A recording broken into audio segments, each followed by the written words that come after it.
وخلق منها زوجها وبث منهما رجالا كثيرا ونساء واتقوا الله الذي تساءلون به والأرحام إن الله كان عليكم رقيبا يا أيها الذين آمنوا اتقوا الله وقولوا قولا سديدا يصلح لكم أعمالكم ويغفر لكم ذنوبكم ومن يطع الله ورسوله فقد فاز فوزا عظيما أما بعد فإن أصدق الحديث كتاب الله وأحسن الهدي هدي محمد صلى الله عليه وعلى آله وسلم وشر الأمور محدثاتها وكل محدثة بدعة وكل بدعة ضلالة وكل ضلالة في النار.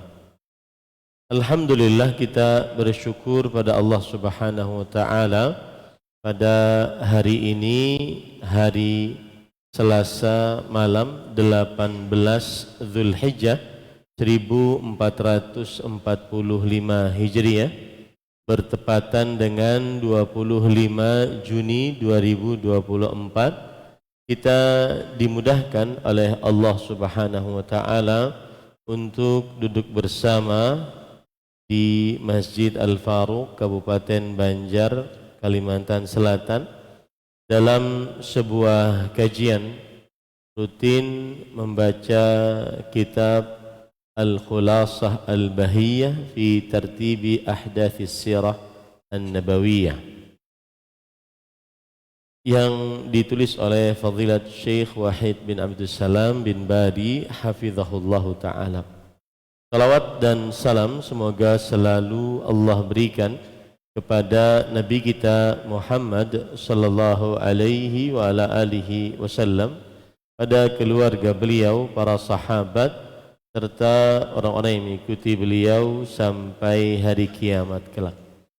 Dengan nama-nama Allah yang husna dan sifat-sifatnya yang ulia, kita berdoa, Allahumma inna nas'aluka ilman nafi'an wa rizqan tayyiban wa amalan mutaqabbala, Allahumma amin. Ahibati fillah, afanillah wa iyyakum, jamaah Masjid Al-Faruq yang saya cintai karena Allah. Semoga Allah Subhanahu wa taala selalu memberikan afiat kepada kita di dunia dan di akhirat. Ini adalah pertemuan yang ke-6 di dalam pembacaan kitab Al-Khulasah Al-Bahiyah fi Tartib Ahdath As-Sirah An-Nabawiyah. Dan kita masih di dalam bab yang pertama, yaitu minal maulidi ilal mab'ats, dari hari kelahiran Nabi Muhammad sallallahu alaihi wasallam sampai kepada pengutusan Nabi Muhammad sallallahu alaihi wasallam menjadi nabi dan rasul. Pada pertemuan sebelumnya kita sudah membahas yaitu poin yang ke-11, 12, 13, 14, 15, yaitu dari Nabi Muhammad sallallahu alaihi wasallam menikah dengan Khadijah binti Khuwailid radhiyallahu anha. Kemudian setelah itu di umur beliau yang ke-35 beliau menjadi hakim bagi orang-orang Quraisy dalam meletakkan Hajar Aswad setelah Ka'bah dibangun kembali. Karena pada waktu ini Nabi Muhammad sallallahu alaihi wasallam, Ka'bah pada waktu itu mau roboh karena ada banjir yang mengenai Ka'bah. Dan kita tahu Ka'bah adalah tempat lembah yang rendah. Apabila datang hujan maka banjir. Nah, kemudian dibangun kembali oleh orang-orang Quraisy. Dan pada waktu itu yang memulai membangun adalah Al-Walid bin Al-Mughirah, kemudian diikuti setelahnya. Dan ketika pembangunan Ka'bah tersebut, membangunnya dalam keadaan dengan harta yang halal. Tidak boleh dengan harta hasil germo, hasil riba, hasil zina, hasil menjual khamar, dan seterusnya. Nah, kemudian kita sudah jelaskan juga bahwa akhirnya karena hartanya halal itu sedikit, maka kemudian Ka'bah yang dibangun tidak seperti yang dibangun oleh Nabi Ibrahim alaihissalam. Yang dibangun oleh Nabi Ibrahim bentuknya persegi panjang seperti inilah. Tapi ketika dibangun kembali oleh orang-orang Quraisy, maka duitnya habis, harta yang halal habis. Akhirnya dibangun seperti kubus. Kemudian kita sudah jelaskan bahwa maka sisa yang setengah lingkaran di sebelah sininya Ka'bah ini adalah bagian dari Ka'bah, tetapi tidak dibangunkan Ka'bah karena duitnya atau biayanya habis. Yang jelas akhirnya saat renovasi Ka'bah tersebut, orang-orang Quraisy ingin mengangkat Hajar Aswad yang asalnya rendah menjadi 1,5 meter. Kemudian pintu Ka'bah menjadi 2 meter. Yang asalnya 2 hanya menjadi 1. Ini tujuannya adalah karena orang-orang Quraisy ingin menguasai Ka'bah dan ingin bersombong diri dengan Ka'bah, bahwasanya seseorang tidak bisa masuk Ka'bah kecuali siapa yang diinginkan oleh mereka. Asalnya Ka'bah itu sejajar dengan tanah. Pintu Ka'bah sejajar dengan tanah, kemudian Hajar Aswad tidak terlalu tinggi. Kemudian sesudah dibangun kembali oleh orang-orang Quraisy, maka kemudian mereka ingin meletakkan Hajar Aswad. Dan sudah kita jelaskan juga, Hajar Aswad asal muasalnya adalah dari surga. Rasulullah sallallahu alaihi wasallam bersabda, inna al-hajara al-aswada minal jannah kana ashaddu bayadan minal laban iswaddathu khataya bani Adam.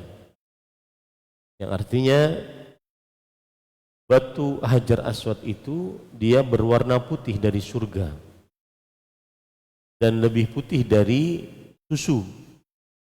Kemudian akibat tangan-tangan manusia yang berdosa yang mengusapnya, maka akhirnya Hajar Aswad menjadi hitam. Ini pelajaran bagi seseorang yang bermaksiat, bahwa maksiat mempengaruhi kepada kolbu seseorang. Kerasnya kolbu, tidak suka dinasihati, tidak suka mendengar Al-Quran, mendengar hadis Rasul sallallahu alaihi wasallam, kemudian tidak pernah menangis karena Allah, tidak pernah takut akan siksa Allah, dan seterusnya. Jangankan kalbu, batu saja yang terkena tangan-tangan manusia yang berdosa menjadi hitam, apalagi kalbu. Nah, kemudian di waktu pembangunan Nabi Ibrahim dan Ismail alaihissalam, pembangunan Ka'bah di awal itu, Ka'bah sudah jadi, kemudian ada sisa yang belum tertutupi dengan batu. Lalu Nabi Ibrahim alaihissalam memerintahkan Nabi Ismail alaihissalam untuk mencari batu. Cari batu agar menutupi yang tidak tertutup ini. Datanglah Nabi Ismail dengan batu, kemudian beliau dapati bahwa Ka'bah sudah tertutup dengan batu putih. Kemudian Nabi Ismail alaihissalam bertanya kepada Ibrahim alaihissalam, batu putih ini dari mana? Kemudian kata Nabi Ibrahim alaihissalam, ja'aka man lam yattakil alaika wa alayya. Yang artinya batu putih tersebut telah didatangkan kepada engkau oleh zat yang tidak bersandar kepada engkau dan kepadaku, yaitu Allah Subhanahu wa taala. Nah, inilah kisah awal dari Hajar Aswad yang didatangkan oleh Allah Subhanahu wa taala melalui Jibril alaihissalam. Nah, ketika pembangunan tadi selesai oleh Quraisy, maka tersisa Hajar Aswad yang akan diletakkan di tempat yang sudah menjadi kebiasaan Hajar Aswad. Maka akhirnya setiap kabilah mengaku dia yang paling berhak untuk meletakkan Hajar Aswad. Akhirnya mereka hampir saja terpecah belah. Hampir saja terjadi pertumpahan darah, perkelahian. Dan kita tahu orang-orang Arab, sebagian dari mereka hanya karena permasalahan-permasalahan yang remeh kemudian terjadi pertumpahan darah. Kadang hanya karena permasalahan satu ekor onta terjadi pertumpahan darah. Hanya karena permasalahan kecil, remeh, temeh, terjadi pertikaian dan pertumpahan darah. Dan ini tidak dibenarkan di dalam agama Islam. Islam adalah mengajarkan ajaran yang pemaaf, ajaran yang memaklumi. Rasulullah SAW bersabda, bu'ithu bil hanifiyati samha. Aku diutus dengan ajaran yang lurus dan mudah, tidak sulit. Dan ini kita dapati dalam beberapa kategori masyarakat. Susah untuk memaklumi, susah untuk memaafkan. Dan ini bukan dari akhlak ajaran Islam. Maka kemudian para ikhwan yang dirahmati oleh Allah Subhanahu wa taala, ada seorang yang bernama Abu Muawiyah bin Al-Mughirah atau Muawiyah bin Al-Mughirah. Beliau dari Bani Makhzum. Beliau ini sudah tua. Kemudian beliau mengatakan, janganlah kita untuk bertengkar gara-gara ini. Kita cari orang yang paling pantas untuk meletakkan Hajar Aswad. Akhirnya apa yang terjadi? Mereka sepakat bahwa besok hari, kalau seandainya siapa saja yang pertama kali masuk ke dalam Masjidil Haram, maka dialah yang paling berhak untuk meletakkan Hajar Aswad. Akhirnya ternyata Allah Subhanahu wa taala bertakdir bahwa yang pertama kali datang pada waktu itu adalah Nabi Muhammad sallallahu alaihi wa ala alihi wasallam. Maka kemudian mereka mengatakan, radina bihi hakaman adlan, yang artinya kami rela dengan Nabi Muhammad sallallahu alaihi wasallam sebagai hakim. Ya, sebagai hakim. Dan ini para ikhwan yang dirahmati oleh Allah Subhanahu wa taala, mereka juga mengatakan hadzal amin radinahu hadza Muhammad. Ini adalah seorang yang amanah, kita rela kepadanya, dan beliau adalah Muhammad, yaitu seorang yang terpuji. Nah, ini adalah poin yang ke-12 tadi. Nabi Muhammad sallallahu alaihi wasallam yang akhirnya meletakkan Hajar Aswad. Pelajaran dari kisah ini adalah bahwa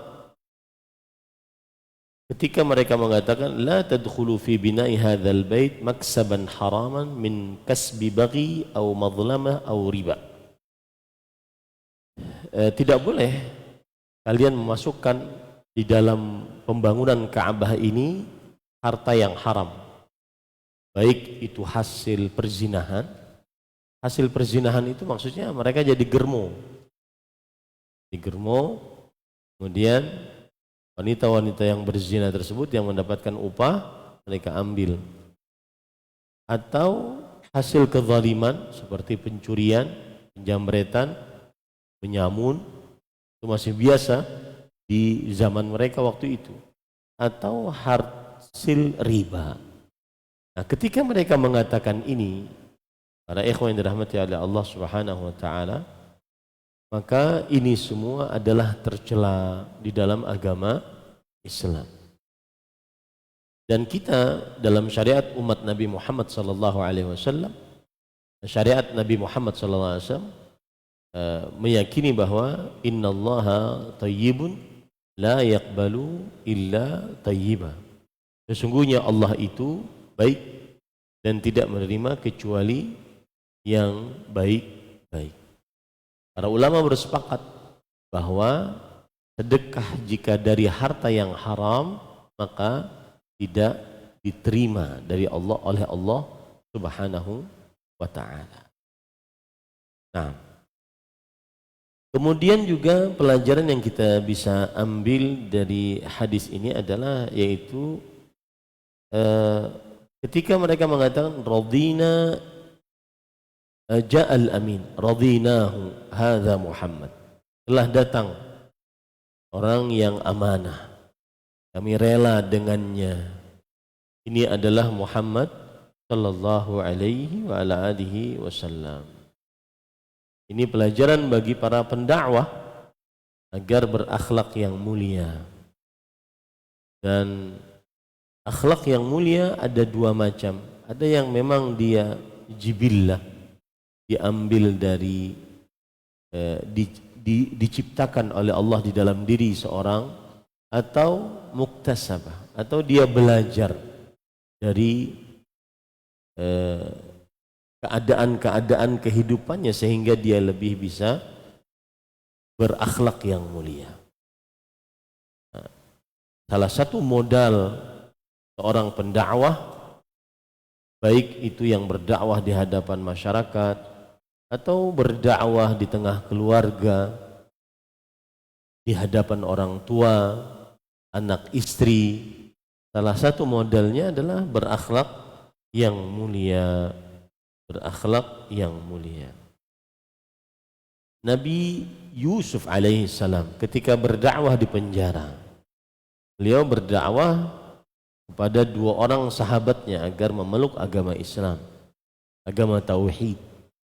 Kemudian dua sahabat ini mengatakan, inna naraka minal muhsinin, kami menganggap engkau wahai Yusuf alaihissalam termasuk orang-orang yang berbuat ihsan. Ini menunjukkan pentingnya akhlak yang mulia. Dan salah satu akhlak yang mulia adalah ada tiga terpancar akhlak yang mulia. Yang pertama yaitu wastul wajhi, wajah yang selalu tersenyum ketika berhadapan dengan orang lain, selalu tersenyum. Kemudian yang kedua badlun nada, suka menolong, dermawan, menolong dengan harta, menolong dengan tenaga, menolong dengan pikiran.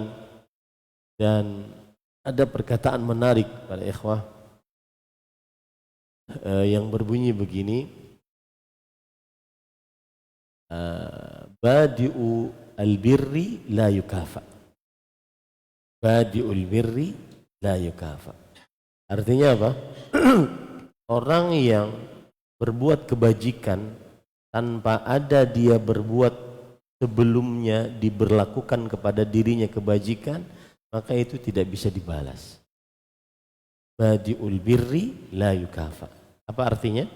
Artinya orang yang memulai berbuat kebajikan sebelum orang lain berbuat kebajikan, tapi dia mulai duluan, itu tidak bisa dibalas. Saya ingin nanya sama Anda, siapa orang itu? Badiul birri la yukafa.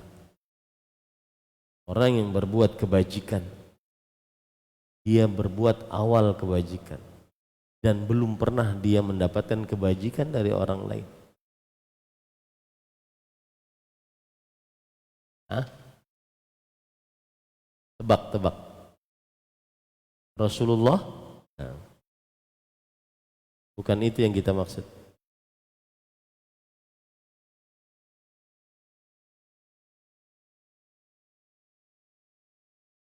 Orang tua. Orang tua kita berbuat kebajikan kepada kita dan terus berbuat kebajikan kepada kita sebelumnya kita tidak pernah berbuat kebajikan kepada mereka.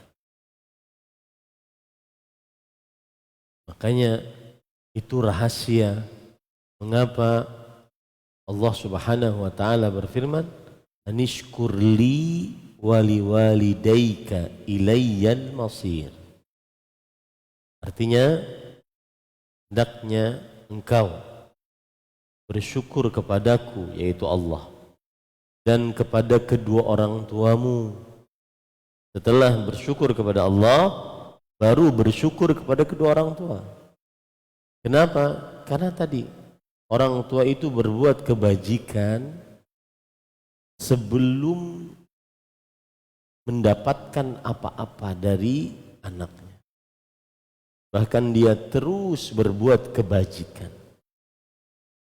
Ini juga rahasia mengapa sang anak tidak bisa membayar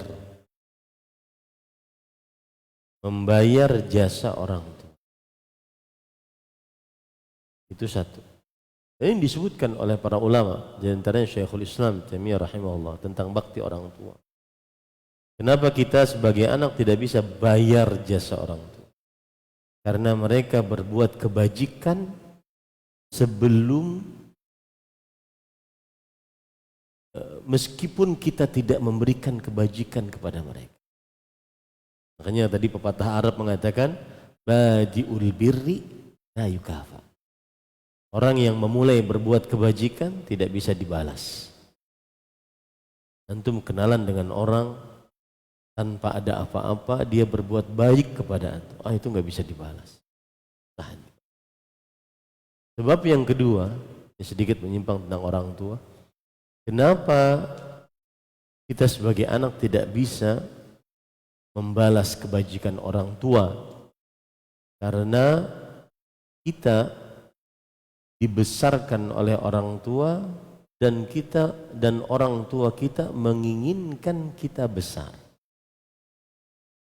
tumbuh, besar, dewasa, bermanfaat, hidup layaknya manusia. Sedangkan seorang anak berbakti kepada orang tuanya karena ingin berbakti di akhir hidupnya, menunggu orang tuanya meninggal. Ini mengapa berbakti kepada kedua orang tua la yukafa, tidak bisa dibalas. Kita berbakti pada orang tua tidak bisa dibalas. Walau seapapun bakti kita kepada orang tua, tidak akan bisa kita membalas kebajikan orang tua. Dan masih banyak lagi yang lain-lain, bukan waktunya sekarang. Baik. Kemudian para ikhwan yang dirahmati oleh Allah Subhanahu wa taala, jadi pentingnya akhlak yang mulia. Akhlak yang mulia. Di antara akhlak yang mulia tadi, wajah yang tersenyum, badlun nada, suka memberi, dermawan. Yang ketiga adalah kaful adza, tidak suka menyakiti. Dan di zaman sekarang sangat penting untuk dilakukan hal ini. Tidak suka menyakiti. Berapa banyak orang stres, berapa banyak orang gelisah gara-gara disakiti. Disakiti melalui tulisan, komentar, disakiti melalui lisan. Ya. Jangan menyakiti. Kalau seandainya tidak bisa berkata baik, lebih baik diam. Lebih baik diam. Baik. Kemudian pada ikhwan yang dirahmati oleh Allah Subhanahu wa taala, yang ke-13 ketika umur beliau 38 tahun. Nah, sebelum itu saya ingin menambahkan dari apa yang sudah kita pelajari, bahwa Nabi Muhammad sallallahu alaihi wasallam sebelum diutus menjadi nabi dan rasul, yaitu umur 40, 41, beliau diutus menjadi nabi dan rasul, maka beliau kemudian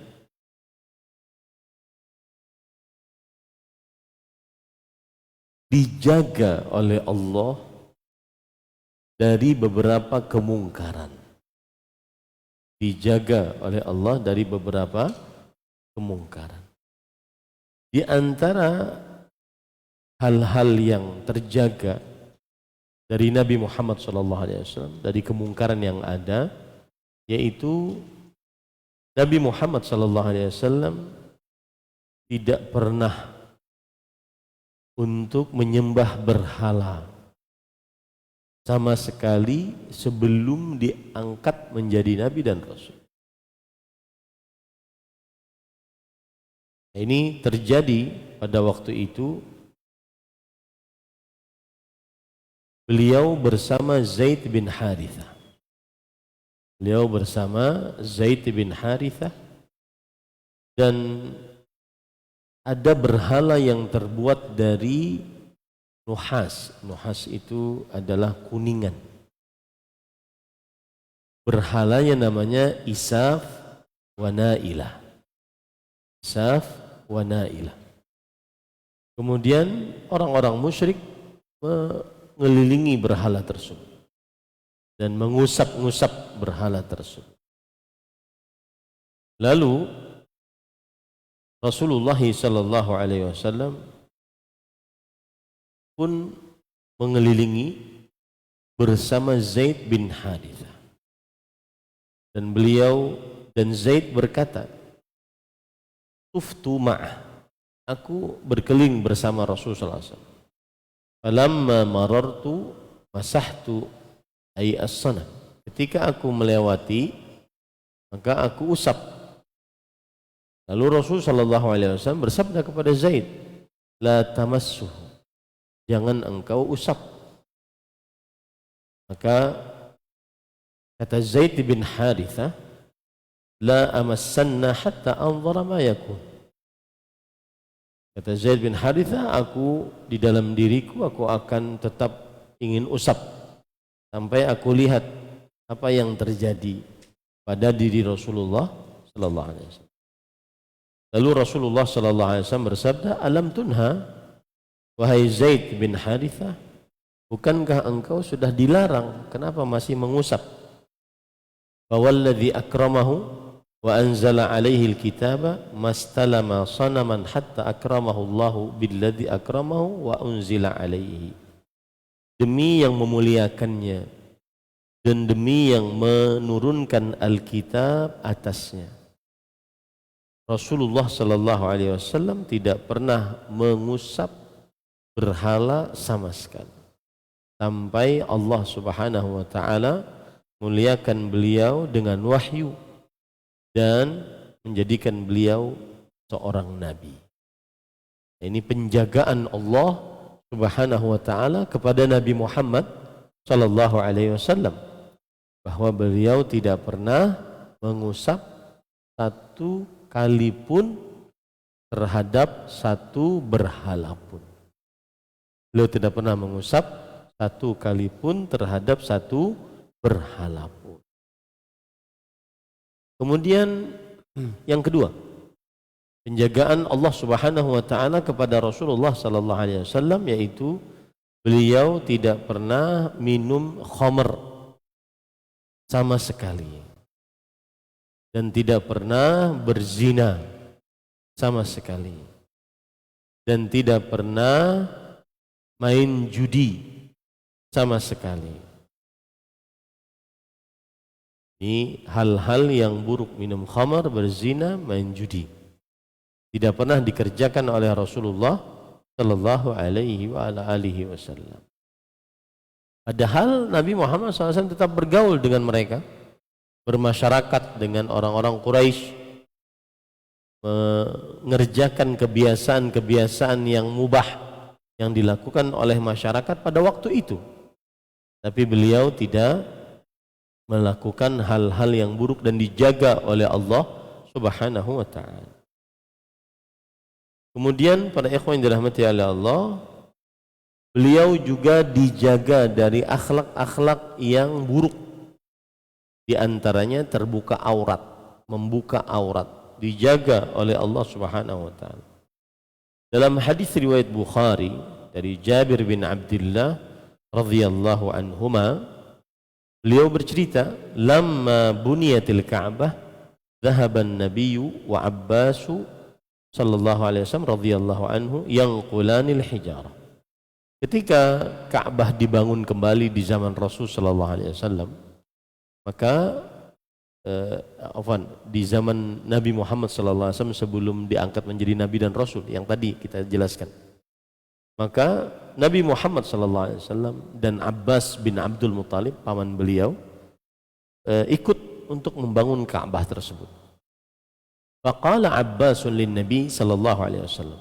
Abbas bin Abdul Muttalib radhiyallahu anhu berkata kepada Nabi Muhammad sallallahu alaihi wasallam, "Ij'al izaraka ala raqabatik yaqika minal hijarah."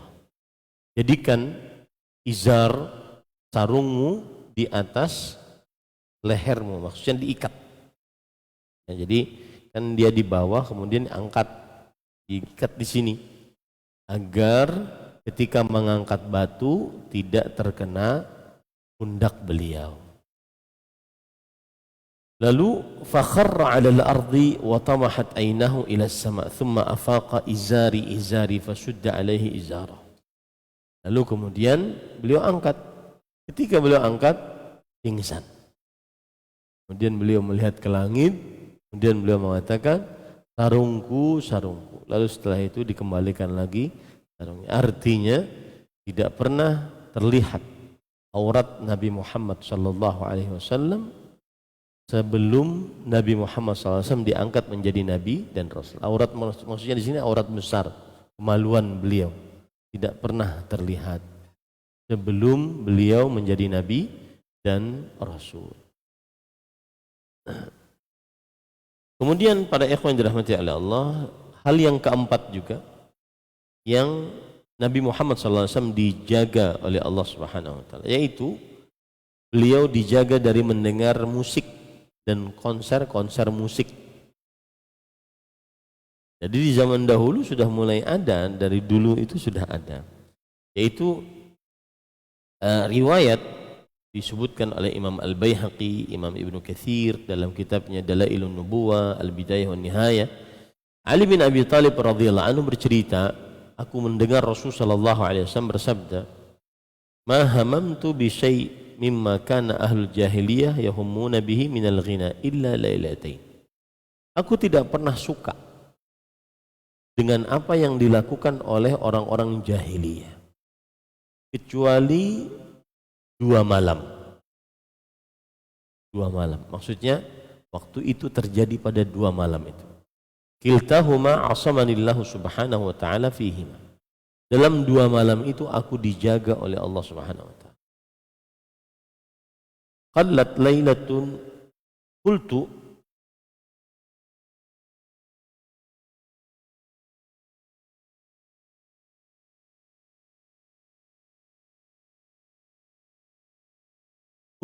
lailatan li ba'dhi fatayani Makkah.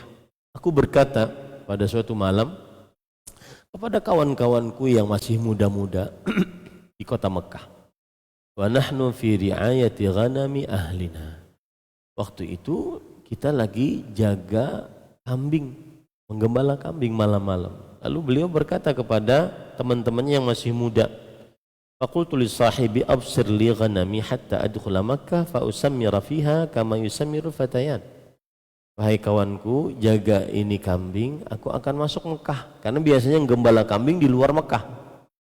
Jaga ini kambing, aku akan masuk ke Mekah, aku akan ya kalau bahasa kita sekarang itu begadang malam bersama para pemuda-pemuda lainnya di kota Mekah. Layaknya pemuda-pemuda lainnya. Maka ada, iya, aku akan jaga. Fadakhaltu hatta idza ji'tu awwala dari min duri Makkah sami'tu azfan. Faqala ma hadha? Faqila tazawwaja fulanun fulanatan fajalastu wa daraba Allahu ala udhuni. Artinya, lalu aku masuk dari luar, aku masuk rumah pertama yang aku dapati di kota Mekah, sudah aku dengar suara musik-musik. Lalu aku bertanya, ini ada apa? Kemudian setelah itu ada orang nikahan, si fulan menikahi dengan si fulana. Nah, kemudian aku pun duduk untuk mendengarkan. Kemudian Allah Subhanahu wa taala memukul atas telingaku. Fa wallahi ma ayqadhani illa masas syams. Illa masus syams. Demi Allah, tidak ada yang membangunkanku kecuali panasnya matahari. Artinya setelah ditutup telinganya tertidur Rasulullah SAW. Tidak jadi dengar konser, tidak jadi dengar musik-musikan. Kalau di zaman sekarang kita konser dangdut, konser apa gitu ya, gak jadi. Karena dibuat oleh Allah Subhanahu wa taala tertidur. Dan besok pagi baru bangun. Kemudian beliau pulanglah ke tempat penggembalaannya. Kata temannya, ma fa'alta syai'an. Kata temannya, ma fa'alta. Apa yang kau kerjakan tadi malam? Kirain gembira gitu, nonton konser. Ya, kalau bahasa sekarang mungkin na'udzubillah dugem apa gitu ya, ikut konser segala macam. Kata beliau, ma fa'altu syai'an. Aku tidak ngerjain apa-apa. Lalu besok malamnya lagi. Karena merasa nggak ngerjain apa-apa, besok malamnya lagi. Absir li ghanami hatta asmura bi Makkah. Hatta usammira bi Makkah. Jaga kambingku, aku akan bergadang malam di kota Mekah. Lalu sama, mendengar suara orang bernyanyi, musik-musik, kemudian setelah itu jalastu anzur wa daraballahu ala udhuni. Aku pun melihat, kemudian Allah memukul di telingaku. Dan pukulan di telinga itu para ikhwah bagi orang yang tahu vertigo itu sangat mematikan, berbahaya. Artinya ditidurkan oleh Allah Subhanahu wa taala. Maka para ikhwan yang dirahmati Allah, besoknya sampai besok nih, kembali lagi dia ke temannya. Apa yang kau kerjakan? La syai'. Enggak ada. Ketiduran. Ya. Maka kemudian Rasulullah sallallahu alaihi wasallam bersabda, "Fa wallahi ma hamamtu wa la'udtu ba'daha li syai'in min dzalika hatta akramani Allah azza wa jalla bi nubuwwatihi." Demi Allah, aku tidak bertekad lagi untuk melakukannya dan tidak kembali lagi setelahnya untuk sesuatu yang seperti itu sampai Allah Subhanahu wa taala memuliakan aku dengan mengangkatku menjadi nabinya. Ini para ikhwan yang dirahmati oleh Allah Subhanahu wa taala. Kemudian itu maksiat-maksiat ya. Termasuk di dalamnya Rasul sallallahu alaihi wasallam dijaga dari bid'ah. Yang kelima, dijaga dari perbuatan bid'ah, yaitu para ikhwah yang dirahmati oleh Allah, Nabi Muhammad sallallahu alaihi wasallam berwukuf di Arafah. Berwukuf di Arafah. Kemudian ini adalah menyelisihi kebiasaan orang-orang Quraisy yang mana mereka berwukuf di Muzdalifah.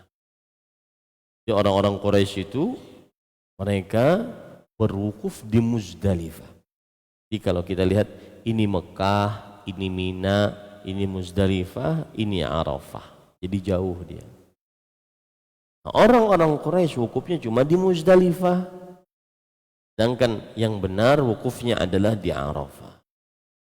Ini contoh penjagaan Allah Subhanahu wa taala terhadap Nabi Muhammad sallallahu alaihi wa ala alihi wasallam.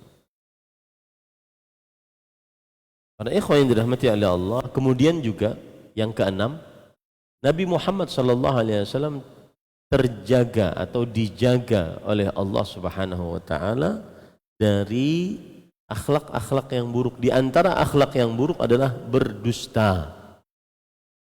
Di antara akhlak yang buruk adalah apa? Berdusta. Makanya suatu ketika Rasul sallallahu alaihi wa ala alihi wasallam datang ke Safa. Kemudian Rasul sallallahu alaihi wasallam mengumpulkan orang-orang Quraisy.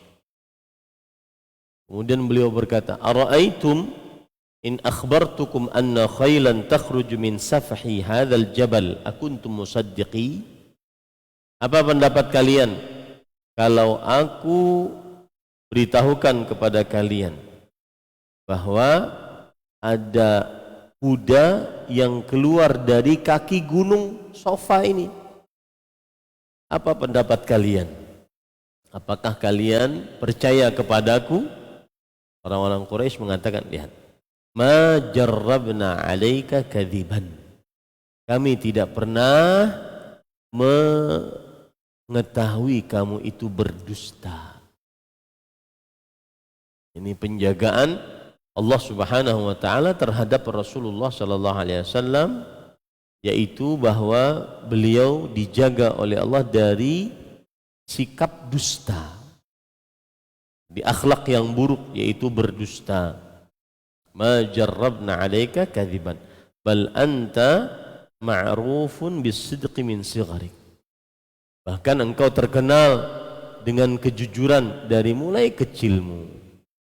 Dan dusta pada ikhwah, bohong itu sikap sangat tercela. Ada para santri saya ini, al-mu'min la yakdzib. Orang beriman tidak berdusta. Ya, orang beriman tidak berdusta. Sifat yang sangat dari orang beriman adalah jujur, tidak berdusta. Kalau salah, ngaku salah. Yang penting jangan berdusta. Silahkan adzan.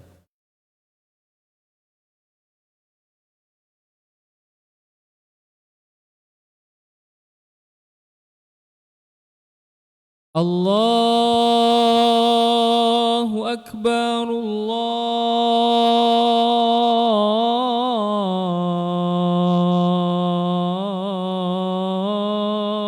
Akbar, Allahu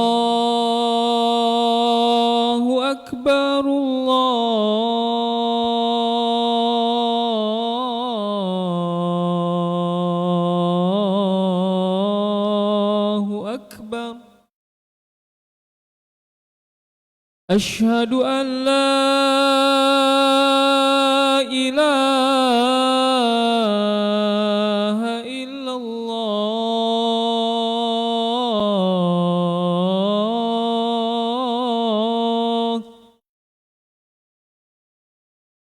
Asyhadu an la ilaha illallah.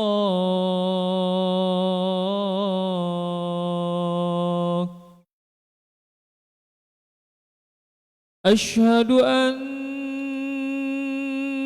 Muhammadar Rasulullah.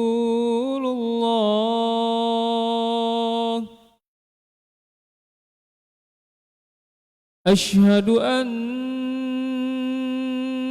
محمد رسول الله.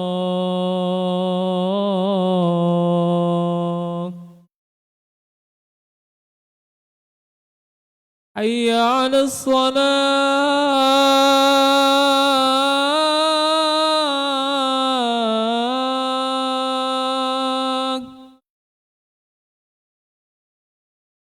حي على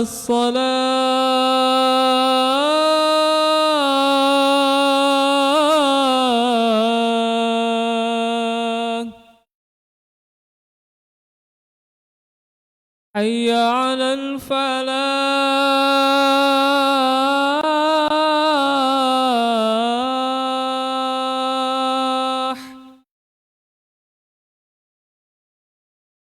حي على الفلاح.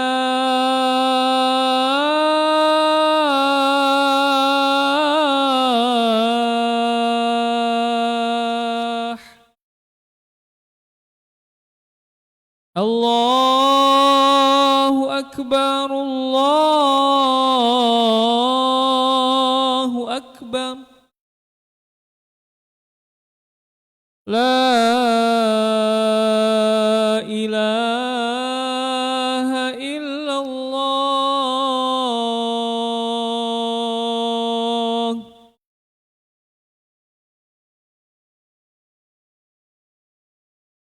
Baik, kita lanjutkan sedikit para ikhwah. Kemudian yang ke-13, bahwa Nabi Muhammad SAW ketika berumur 38 tahun, maka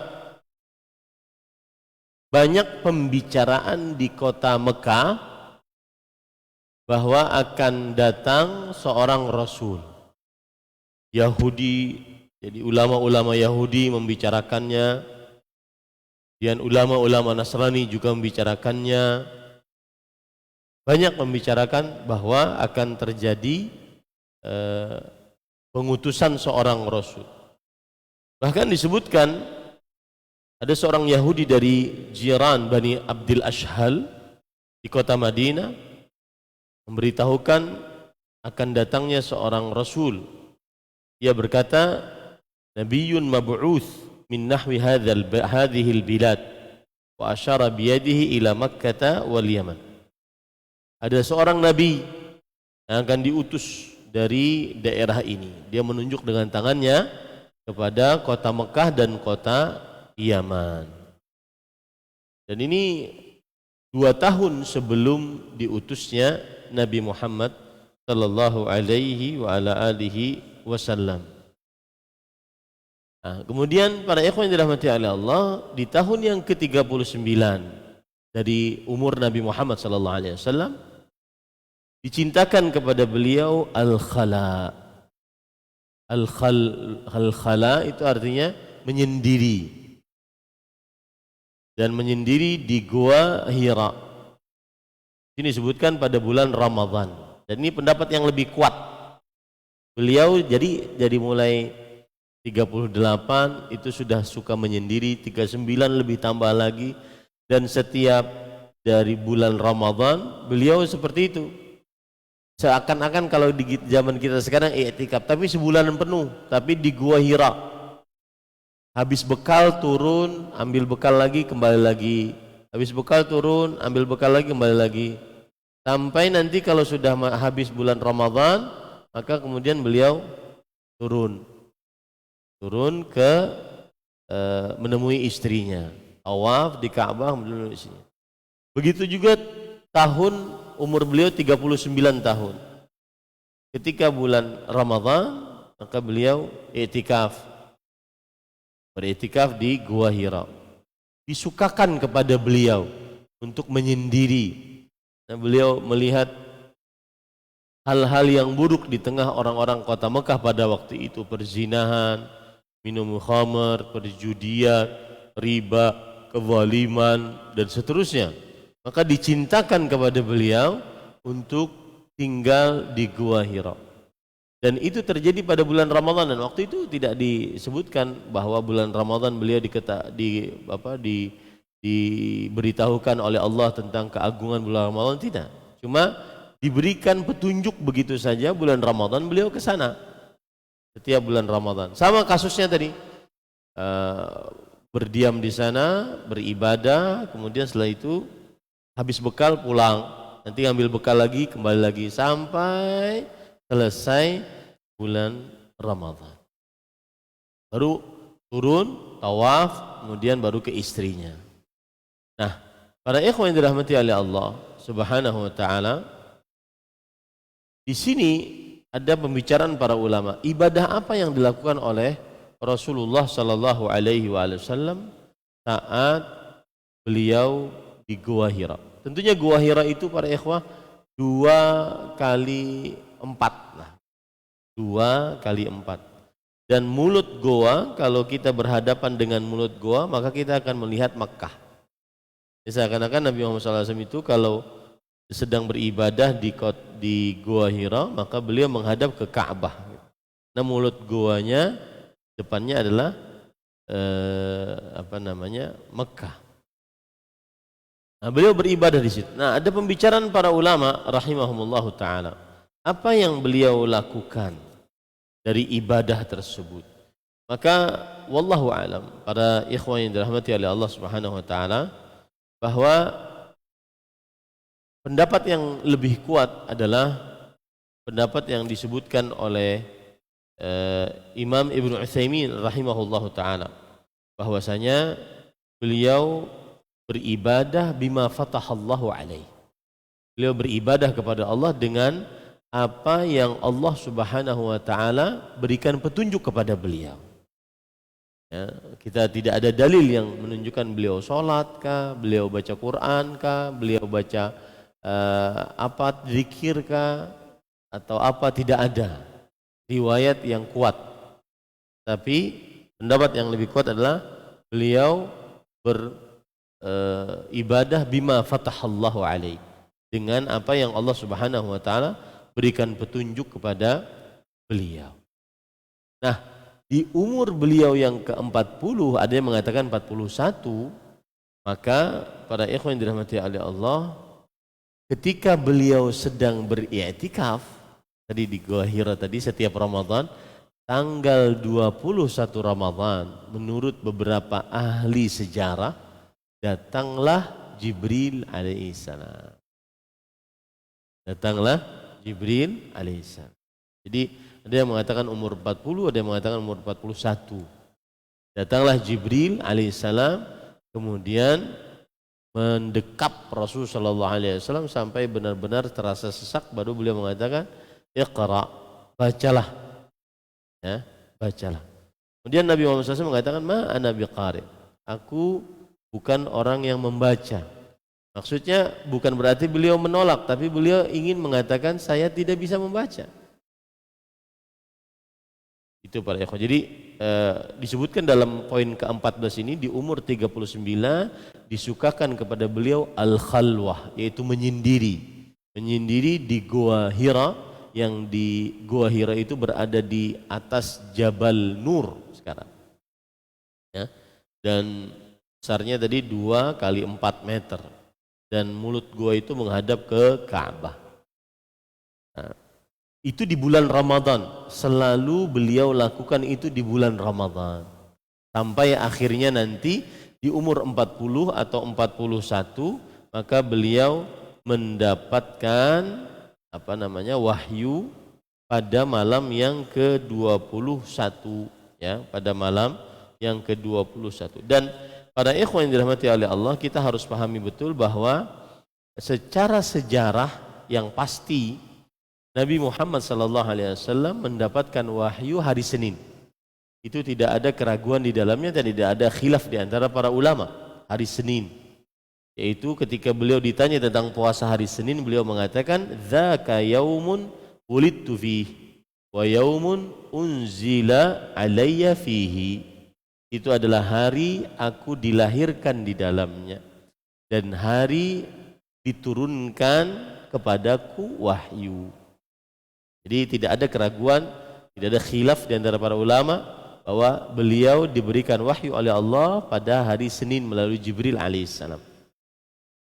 Nah, kemudian adapun bulan, nah ini khilaf di antara para ulama rahimahumullahu taala. Ada yang mengatakan Rabiul Awal, ya. Ada yang mengatakan bulan Ramadan, ya. Dan kita lebih condong tadi kepada bulan Ramadan. Nah, kemudian para ikhwah di poin yang ke-15 disebutkan sebelum diutusnya beliau 6 bulan, maka beliau mendapatkan wahyu melalui mimpi. Mimpi yang baik-baik. Dan mimpinya selalu saja benar-benar terjadi sesuai dengan apa yang beliau mimpikan. Makanya disebutkan la yara ru'yan illa ja'at mithla falaqis subh. Tidak beliau melihat mimpi kecuali datang seperti waktu subuh. Artinya mimpinya itu terjadi. Mimpinya terjadi jelas gitu mimpinya. Terjadi. Nah, sebelum saya tutup tentang wahyu, ya. Maka pada ikhwah yang dirahmati oleh Allah Subhanahu wa taala, ada 6 cara Allah Subhanahu wa taala memberikan wahyu kepada Nabi Muhammad sallallahu alaihi wasallam. 6 cara. Cara yang pertama tadi ar-ru'yas salihah, mimpi yang baik. Cara yang pertama adalah mimpi yang baik. Beliau bermimpi, kemudian mimpi itu terjadi. Cara yang kedua adalah nafatha fi raw'i, yaitu diberikan bisikan dalam diri beliau. Cara yang kedua. Dan cara yang kedua ini yang paling banyak. Cara yang kedua ini yang paling banyak. Sampai Quran juga dengan cara yang kedua. Nafatha fi raw'i, bisikan dalam diri beliau. Kemudian wahyu yang ketiga mithlu silsilatil jaras, seperti rantai yang dipukulkan pada batu. Dan ini yang paling berat yang didapati oleh Rasulullah SAW. Rantai dipukulkan kepada batu, mengeluarkan suara yang keras. Dan ini yang paling berat yang didapati oleh Rasulullah SAW ketika beliau mendapatkan wahyu, yaitu sampai-sampai beliau yatafassadu araqan, beliau keluar keringat yang banyak pada waktu musim dingin. Musim dingin di kota Mekah sangat dingin. Tetapi di kota Madinah, kadang-kadang beliau dapatnya di kota Madinah yatafassadu araqan. Beliau mendapatkan wahyu seperti tadi rantai yang dipukulkan pada batu, gemericingnya itu sangat keras sampai-sampai berat bagi Rasulullah SAW. Akhirnya keluar keringat pada waktu itu adalah musim dingin di kota Madinah. Dan musim dingin di kota Madinah sangat dingin. Itu yang ketiga. Yang keempat, yatamatsalu lahu rajulan, yaitu malaikat berubah diri menjadi seorang manusia. Di dalam kasus hadis Jibril alaihi salam, Nabi Muhammad sallallahu alaihi wasallam ditemui oleh seseorang, padahal itu Jibril, seseorang dalam bentuk manusia. Dan kebanyakan malaikat menyerupakan diri menjadi Dihyah al-Kalbi. Kenapa? Karena Dihyah al-Kalbi terkenal dengan gantengnya. Hanya beliau, para malaikat sering menyerupakan diri dengan sahabat Nabi yang bernama Dihyah al-Kalbi. Dihyah al-Kalbi, seorang laki-laki. Itu sudah berapa? 4. Yang kelima yaitu melalui min wara'i hijab, dari belakang hijab. Nabi Muhammad SAW mendapatkan wahyu dari belakang hijab. Yang keenam, langsung seperti kejadian Isra dan Mi'raj, langsung mendapatkan wahyu dari Allah Subhanahu wa ta'ala. Yang kelima itu melalui Jibril alaihissalam. Melalui Jibril alaihissalam. Sedangkan yang keenam langsung dibicarai oleh Allah Subhanahu wa ta'ala. Nah, itulah cara-cara Rasulullah SAW mendapatkan wahyu dari Allah Subhanahu wa ta'ala. Jadi kita insya Allah yang biasa ngubungin saya admin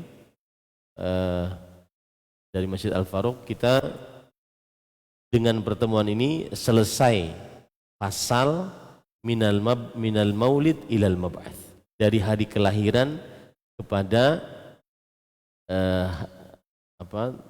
kepada diutusnya Nabi Muhammad sallallahu alaihi wasallam. Alhamdulillah. Ya, tinggal 23 tahun lagi. Tinggal 23 tahun lagi. Maka pekan depan kita minal bi'tsah ilal hijrah. Dari diutusnya Nabi Muhammad SAW sampai ke hijrahnya Rasulullah SAW. Nah, kita pekan depan akan bicarakan tentang pengutusan Rasul SAW, lebih tepatnya pemberian wahyu oleh Jibril alaihissalam ketika mendapatkan wahyu, ya, ketika mendapatkan wahyu oleh Nabi Muhammad SAW mendapatkan wahyu oleh Jibril alaihissalam. Insyaallah taala. Nah, ada yang ingin ditanyakan? Dipersilahkan.